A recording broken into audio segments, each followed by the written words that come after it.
E aí, pessoal, vamos gravar aqui essa questão, que é uma questão do concurso do IFP de 2016, tá bom? É uma questão envolvendo o pêndulo cônico, beleza? Vamos ver o que a questão está pedindo. Um pêndulo cônico é definido pelo movimento circular horizontal. A velocidade constante de um corpo de massa mzinho na ponta de uma corda de comprimento L, conforme a figura abaixo. Ele pergunta qual a frequência desse movimento. E aí a gente tem as alternativas, a gente tem que encontrar uma delas. Vamos lá. O que é o pêndulo cônico, gente? O pêndulo simples, normalmente a massa que fica na ponta da corda, ela fica oscilando de um lado para o outro. Já no pêndulo cônico é diferente. Ao invés de ele oscilar de um lado para o outro, ele oscila descrevendo aqui um movimento circular uniforme na horizontal. Tá bom? Do jeito que está sendo mostrado na imagem aqui. Ou seja, essa massa ela vai fazer um movimento circular uniforme aqui na horizontal e não de um lado para o outro. Beleza? Então é isso que é o pêndulo cônico. Então, se ele está descrevendo um movimento circular uniforme, ele vai ter uma dada frequência de oscilação. Então é isso que a gente vai ter que encontrar. Qual é a relação que me dá essa frequência? Então vamos lá, vamos trabalhar.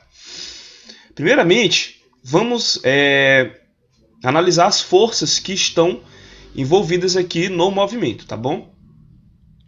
A gente vai ter aqui a força de tração ao longo da corda, beleza? E nós vamos ter também a força peso aqui, da massa. Então essa aqui é a minha força de tração e essa daqui é a minha força peso aqui da massa. Beleza? Essa força de tração ela pode ser decomposta em duas componentes. Uma componente aqui, uma componente X, que é essa aqui, o meu TX, e ela pode ser composta também, se eu traçar aqui uma vertical, em uma componentezinha vertical aqui, que eu vou chamar de TY. Beleza? Só que aí, se ele está executando um movimento circular uniforme, essa massa está executando um movimento circular uniforme, quem é a força centrípeta? Onde está a força centrípeta aí? Gente, quem está atuando como força centrípeta aqui é a componente TX, tá bom? Ela é que está atuando aí radialmente, tá bom? Apontando para o centro da trajetória circular. Portanto, aqui o meu próprio TX, ele é a minha força centrípeta, ou seja, ele é dado pela massa da bolinha ali que está na corda, vezes a velocidade ao quadrado, a velocidade com que ele está descrevendo esse movimento circular, dividido pelo raio, tá bom? Dividido pelo raio. Beleza? Só que aí tem um porém. Eu vou ter que encontrar o meu TX. O meu TX. Então, quem é o meu TX? Vamos lá. Eu vou desenhar aqui um negocinho para vocês verem, para a gente ver como é que a gente vai decompor essas forças. Olha só. Então, eu vou ter aqui, essa retazinha simulando a corda. Vou desenhar aqui uma reta vertical. Esse ângulo entre essa reta aqui e a vertical é θ. Beleza? Aqui vai estar a minha tração. Essa aqui é a minha tração. Tranquilo? Então concorda comigo o seguinte, esse ângulo aqui, ele é oposto pelo vértice desse outro ângulo aqui, Opa, ficou feio. Desse outro ângulo aqui. Então eles dois são iguais. Aqui também é um ângulo θ. Portanto, decompondo aqui, esse meu t em componentes x e y, eu vou ter aqui, uma componente x, que é o meu tx, e eu vou ter aqui também uma componente y, que é o meu ty. Então, analisando aqui, ó, esse triângulo retângulo aqui, ó, esse triângulo retângulo, eu concluo que o meu TX ele é igual ao módulo de T vezes o seno de θ. E eu concluo também que o meu TY é igual ao módulo de T vezes o cosseno de θ. Portanto, eu já tenho aqui, ó, o meu TX, vou substituir ele aqui na minha relação da força centrípeta. Então, o meu TX vai ficar T seno de θ, que é igual a mv ao quadrado sobre r. Só que aí surge outra coisa. Quem é esse T aqui, ó? Quem é essa força de tração? Como que eu posso escrever ela em termos das grandezas que eu já tenho, que é o comprimento do fio, a massa da bolinha aqui. Como é que eu posso fazer isso? Simples, a gente vai encontrar ele através do peso e da componente TY. Por quê? Porque a bola ela não se move nem para cima e nem para baixo. Se ela não se move nem para cima nem para baixo, significa que o meu TY e o peso da minha bolinha, eles se equilibram.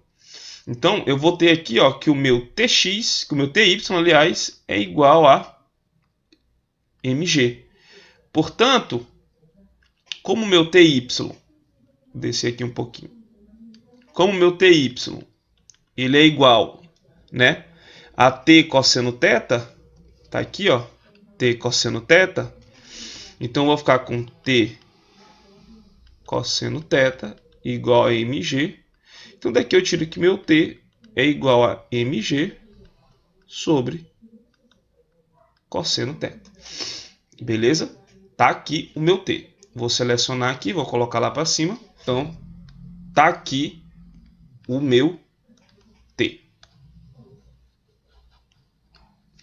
Então, vou substituir agora na minha equação da força centrípeta. Como é que vai ficar? Vai ficar mg seno θ sobre cosseno θ, que é igual a mv ao quadrado sobre r. A outra coisa que eu posso fazer aqui, gente, é escrever essa relação da força centrípeta em termos da velocidade angular, tá bom? Como assim? Eu vou limpar aqui um pouquinho essa imagem para poder a gente ver isso aqui. Por quê? Ó? Vamos supor que essa bolinha aqui, ela pegue e assuma uma outra dada posição aqui, depois de um dado intervalo de tempo.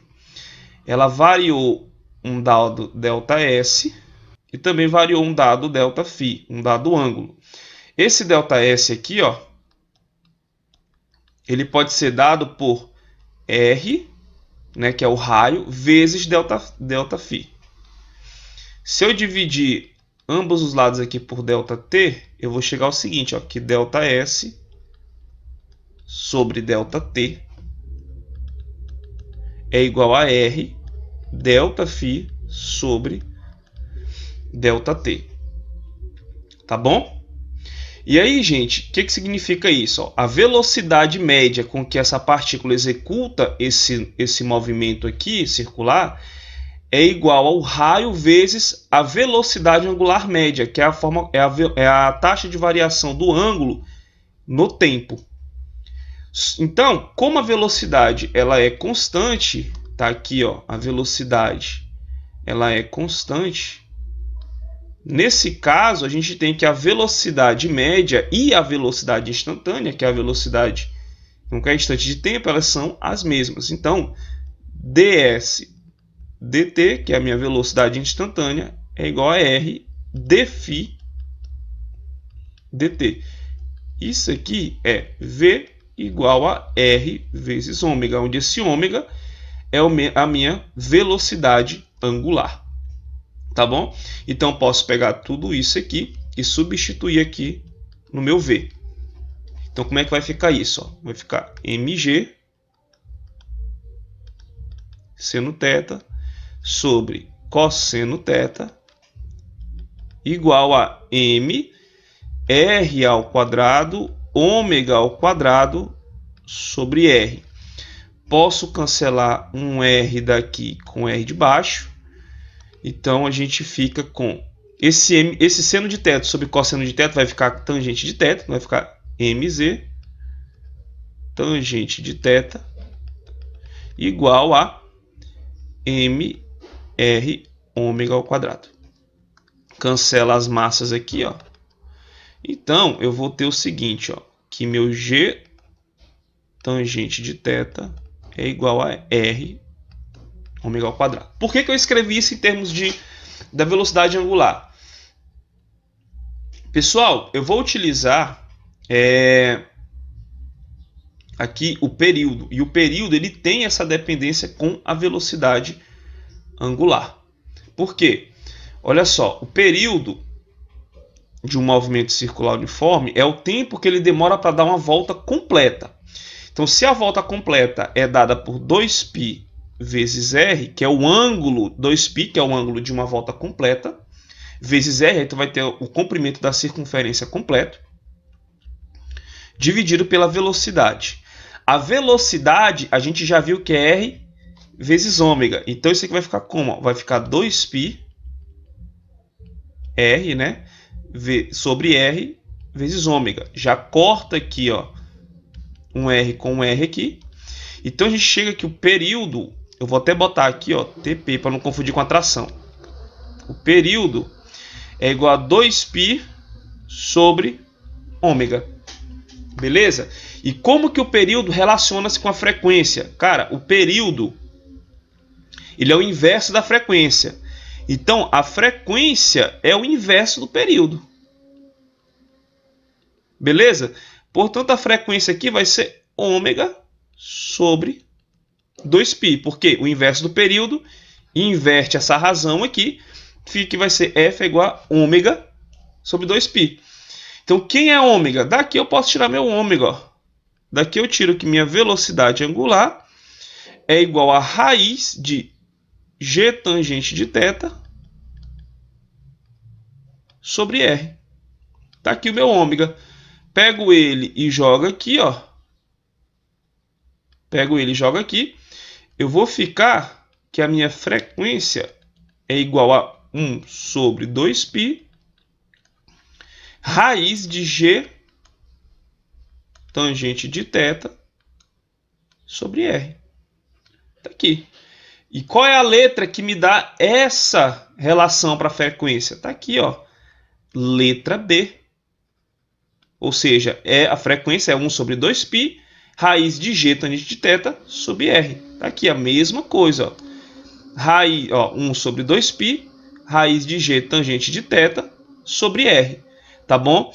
Então, é uma questão aí que você tem que conhecer bastante, né? O movimento circular uniforme, tem que estar ligado nas relações do movimento circular uniforme para poder resolver ela. Beleza? Então, basta você se atentar a isso. O pêndulo cônico não é um pêndulo que se move de um lado para o outro, mas descreve uma circunferência, um movimento circular uniforme na horizontal. Tá bom, gente? Então, beleza, valeu!